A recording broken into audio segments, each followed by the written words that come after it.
two different households or parenting two different ways, however you want to look at it, right?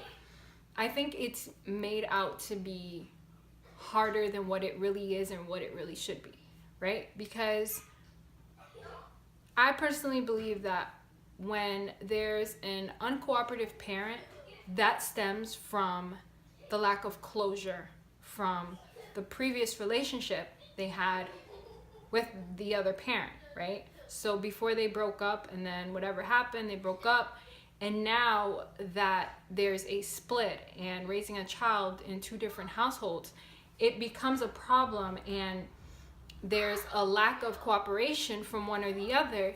I feel as though that comes from a lack of closure. So there's still some feeling that is being held on to, whether it's good or bad, whatever it is, there's still an emotion that was never let go. There was never full closure, so therefore one or the other, or maybe even both, are running off of those emotions. So when you have an individual like that, right, what happens? So you'll notice that it almost feels like it's on purpose that they go against whatever you want to do. So as the one parent, you want to do certain things with your child and raise them a certain way. You'll get that resistance from the other parent. And it's like that resistance would not exist if there wasn't an emotion.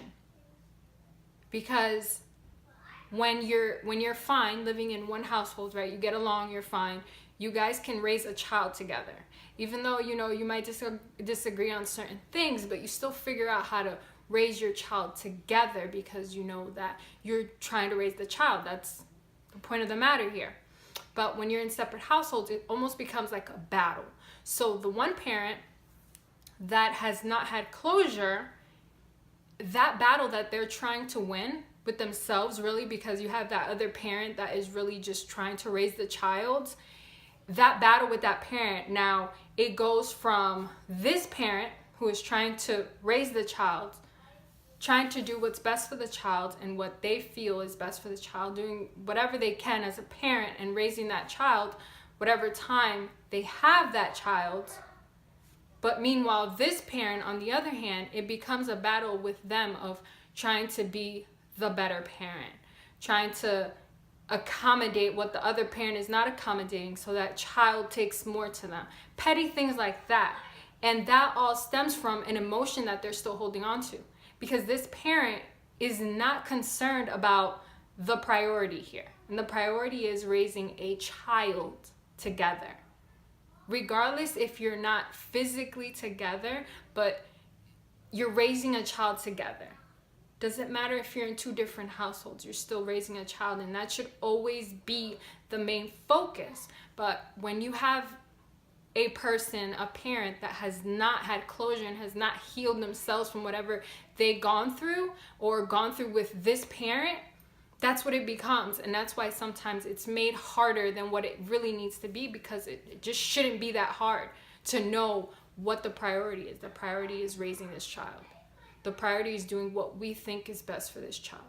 And like I said, you can have different viewpoints, but as adults, if we were living in the same house, or as adults, when you meet other people, you don't always have the same viewpoints, but you can figure out how to work around it. You can figure out how to make it work. So it just shouldn't be that difficult, but it's made difficult because of that. So what do? The parent that is not holding on to an emotion and the parent that understands what the priority is, I think that the most they can do, it's only so much, but the most that they can do is just try to be understanding of that and continue to do what you really feel is best, because that's all you can really do. There's no way that you're gonna force someone to understand what the priority is, regardless of how nice you try to talk to them, regardless of if you stoop to their level, like regardless of what, that individual is going to understand when they want to understand. That individual is going to go past their emotions when they want to get past it. So the most that you can do is try to just understand that and know that you can only do but so much. Continue to do what you feel is best. Focus on the priority. It's tough because it puts you in a position where, okay, let's say this one parent, right, who's in a whole different battle of trying to be the best parent and try to just surpass whatever this parent's doing just to be the better, the more liked one and the better parent in the child's eyes, right? While not doing what's best for the child. It just makes it harder for this parent and the child. And I say that because while they're in this battle, right, and they're not actually doing as they should as a parent, what happens is they're slacking, right?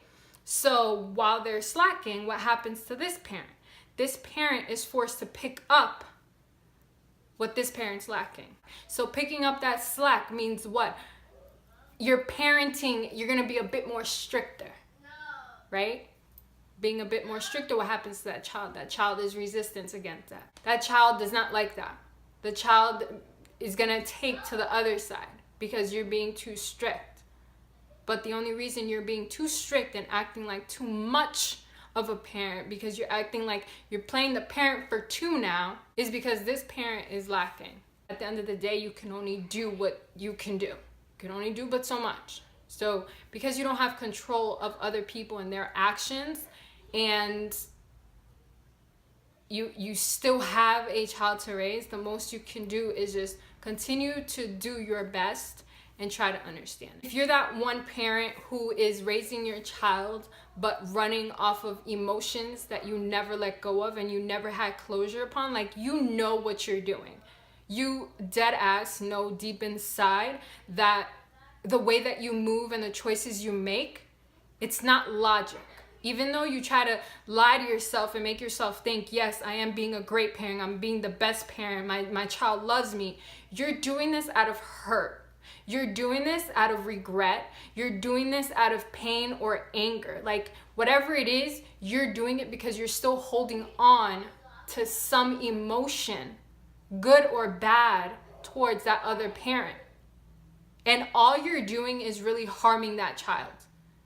Not only are you making yourself look like a fool, but you're harming that child in the long run. The priority should always be doing what's best for the child and raising the child, not doing things out of spite, not trying to be your child's BFF by letting them do whatever they want, because that you're not raising the child correctly. You're not letting that child learn. You're not letting that child understand that there's right and wrong and there's discipline. You're so caught up in your emotion because you never allowed yourself time to heal, and you don't want to accept that you're in a completely different chapter. So honestly, all you're doing, while you're thinking you're doing the right thing, you're really not. What you're doing is just hurting the child.